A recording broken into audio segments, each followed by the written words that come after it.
Chers amis, bonsoir. Je suis heureux de vous retrouver pour cette semaine de prière et de méditation à partir de la parole de Dieu. Hier, nous avons célébré la solennité de notre saint patron, Saint Rémy.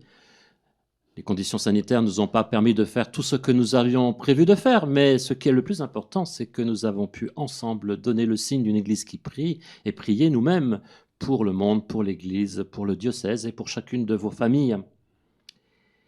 Et puis hier, c'était aussi la fête de Saint François d'Assise. Les Clarisses ont, comme il se doit, honoré leur père fondateur, en quelque sorte, avec Claire. Et hier, ce jour-là, notre pape François, qui s'est mis sous son patronage, nous a donné une lettre encyclique. Fratelli tutti, tous frères, tout un programme. J'avouerai facilement que je ne l'ai pas encore lu, vous le comprendrez, mais j'entends déjà bien l'appel de François d'Assise, et à travers lui l'appel de François, notre pape, à avancer sur ce chemin de fraternité qui est le seul chemin que Dieu nous offre pour construire le royaume, seul chemin pas par défaut, parce que c'est le plus vrai pour vivre le projet de Dieu pour tous les hommes. Cette semaine, je prierai avec vous, accompagner et aider des sœurs du Très Saint Sauveur de Croix-Rouge. Je suis aujourd'hui avec sœur Geneviève qui est là comme membre de l'équipe pastorale dans l'espace missionnaire Reims-Ouest.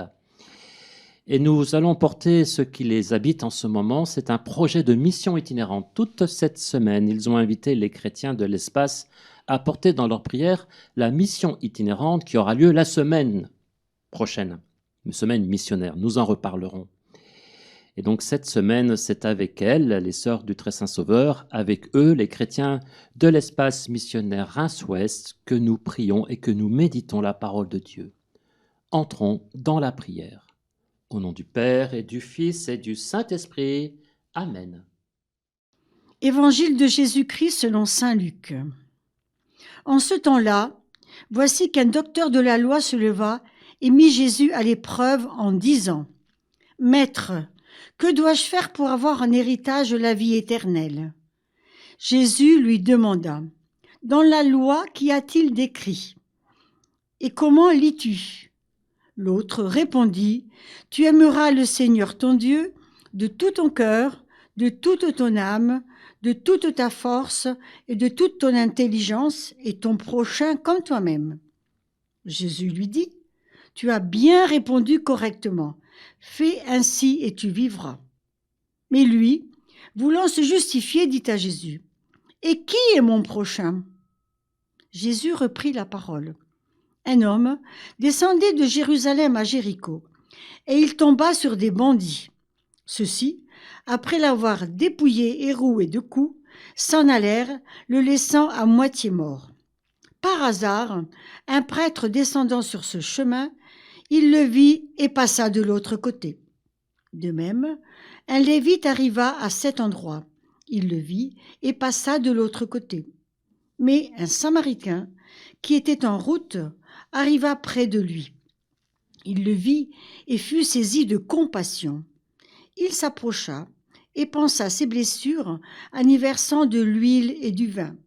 Puis, il le chargea sur sa propre monture, le conduisit dans une auberge et prit soin de lui. Le lendemain, il sortit 2 pièces d'argent et les donna à l'aubergiste en lui disant : « Prends soin de lui. Tout ce que tu auras dépensé en plus, je te le rendrai quand je repasserai. » Lequel des 3, à ton avis, a été le prochain de l'homme tombé aux mains des bandits ? Le docteur de la loi répondit : « Celui qui a fait preuve de pitié envers lui. » Jésus lui dit : « Va, et toi aussi fais de même. »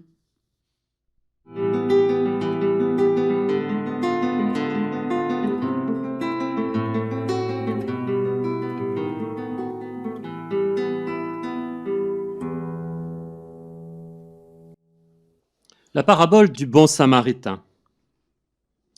Nous connaissons bien cette parabole, tellement que nous l'utilisons comme une expression toute faite pour qualifier quelqu'un qui fait preuve de grande générosité, un bon samaritain. Dans les vitraux de notre cathédrale, Marc Chagall reprend ce passage d'Évangile pour résumer toute la vie chrétienne. Mais n'oublions pas le contexte, le pourquoi Jésus propose ce récit. Au retour de la mission des 70 disciples, après l'action de grâce de Jésus, « Père, je proclame ta louange », voici qu'un docteur de la loi se lève et met Jésus à l'épreuve. Car il s'agit de choisir, de suivre Jésus, de se positionner par rapport à lui. Suivre ou ne pas suivre Jésus est une question de vie ou de mort. Souvenez-vous, déjà dans la synagogue de Capharnaüm, après le discours sur le pain de vie, Jésus dit aux 12, « Voulez-vous partir vous aussi ?» Mais Simon-Pierre lui répondit, « Seigneur, à qui irions-nous? Tu as les paroles de la vie éternelle. » Je crois que notre docteur de la loi l'avait bien compris, car pour lui, la question de la vie ou de la mort, elle se joue au niveau du respect de la loi. Celui qui respecte la loi vivra, celui qui ne la respecte pas mourra. Notre docteur a cela en tête, et Jésus aussi, car il ne remet pas cela en question. Il lui demande même, dans la loi, qu'y a-t-il décrit? Comment lis-tu? Et il conclut son dialogue avec le docteur de la loi, fais ainsi et tu vivras.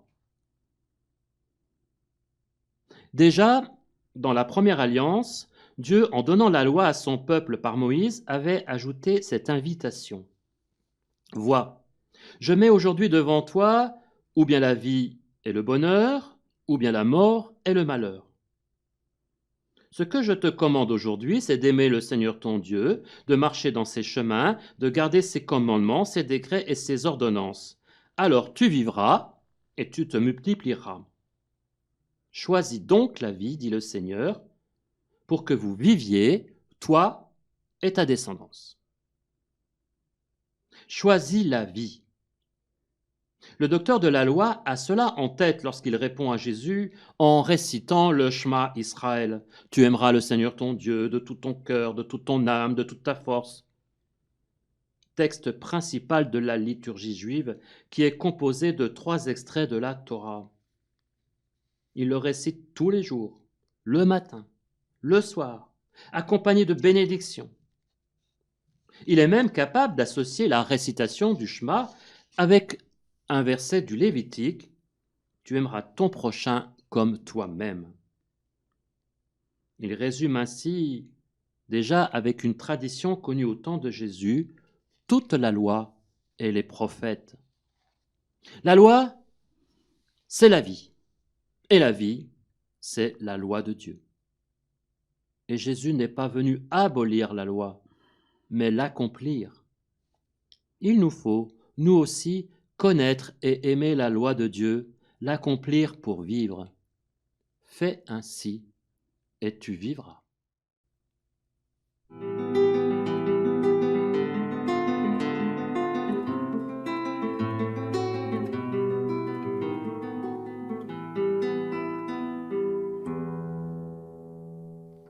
Mais cet homme, voulant se justifier, précise Luc, demande à Jésus, « Et qui est mon prochain?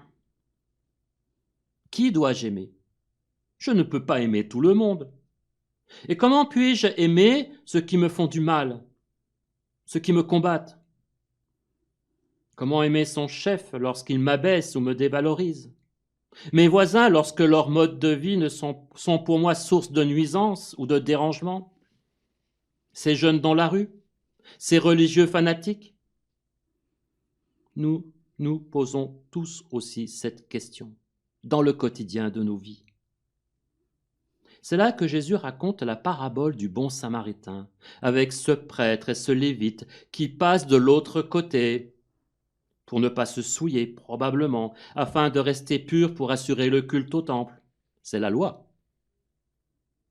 Avec le samaritain, lui qui n'est pas dans l'alliance, qui représente tout ce qu'un bon juif ne veut pas être. On connaît tout cela.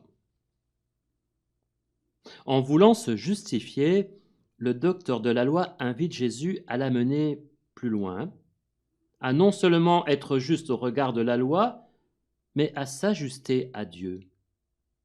Et Jésus le fait entrer dans une autre logique, une logique qu'il appelle le royaume de Dieu, la vie éternelle que cet homme désire. Il avait demandé « Qui est mon prochain ?» Et Jésus lui demande en retour « Qui a été le prochain de l'homme tombé aux mains des bandits ?» C'est-à-dire « De qui te fais-tu proche ?» En changeant la question, en retournant le point de vue, Jésus n'abolit pas la loi. Il retourne notre propre rapport à la loi. Il l'accomplit pleinement en redonnant au Verbe aimé toute sa justesse, celui de la charité au sens le plus noble du mot, la caritas, l'agapé, qui est don de soi. Ne le fait-il pas, Jésus, le premier, en allant à la rencontre des pauvres, des malades ? Ne le fait-il pas surtout en donnant sa vie pour nous ? En Jésus, Dieu se fait proche des hommes, de l'humanité dépouillée, rouée de coups et laissée à moitié mort par le péché. Va, et toi aussi fais de même, et tu auras la vie éternelle.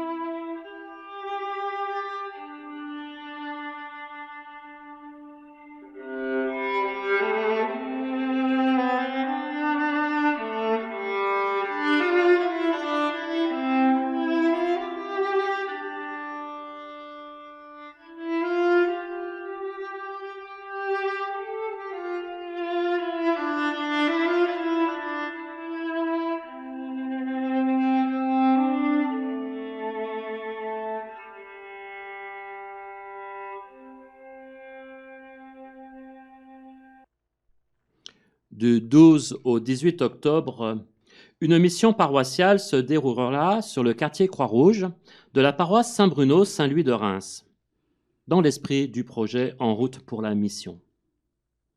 Soutenue et animée par la fraternité missionnaire de notre diocèse, l'équipe pastorale de l'espace missionnaire Reims-Ouest nous propose de prier chaque jour avant cette mission pour que l'ensemble des chrétiens des différentes paroisses et les habitants de cet espace puissent s'associer à cette action. Tout au long de cette semaine, nous les soutiendrons, nous aussi, par la prière. Écoutons donc Sœur Geneviève, membre de l'équipe pastorale. Aujourd'hui, lundi 5 octobre, nous méditons sur cette parole de Jésus, « Paix à cette maison », Luc 10. Cette recommandation que Jésus adresse aux personnes quand il les envoie en mission s'adresse aussi à chacun de nous aujourd'hui. Vouloir suivre le Christ, c'est chercher à être ses semeurs de paix, dans notre foyer, avec nos enfants, dans notre quartier, dans toute vie familiale, associative ou politique. C'est prendre soin de notre maison commune, c'est contribuer à mieux vivre ensemble, à l'accouchement d'un monde plus fraternel et durable. Du 24 mai 2020 au 24 mai 2021, notre pape François invite tous les chrétiens à vivre l'année Laudato Si, à l'occasion du 5e anniversaire de la parution de cette encyclique. Ensemble, prions. Notre Père, qui êtes aux cieux, que ton nom soit sanctifié, que ton règne vienne, que ta volonté soit faite sur la terre comme au ciel. Donne-nous aujourd'hui notre pain de ce jour. Pardonne-nous nos offenses, comme nous pardonnons aussi à ceux qui nous ont offensés. Et ne nous laisse pas entrer en tentation, mais délivre-nous du mal, car c'est à toi qu'appartiennent le règne, la puissance et la gloire, pour les siècles des siècles. Amen. Prions. Accorde-nous, Seigneur, de pouvoir t'adorer sans partage et d'avoir pour tout homme une vraie charité. Nous te le demandons par Jésus le Christ, ton Fils, notre Seigneur, lui qui vit et règne avec toi dans l'unité de l'Esprit, Dieu pour les siècles des siècles. Amen. Et que Dieu Tout-Puissant vous garde, qu'il vous bénisse, le Père, le Fils et le Saint-Esprit. Amen.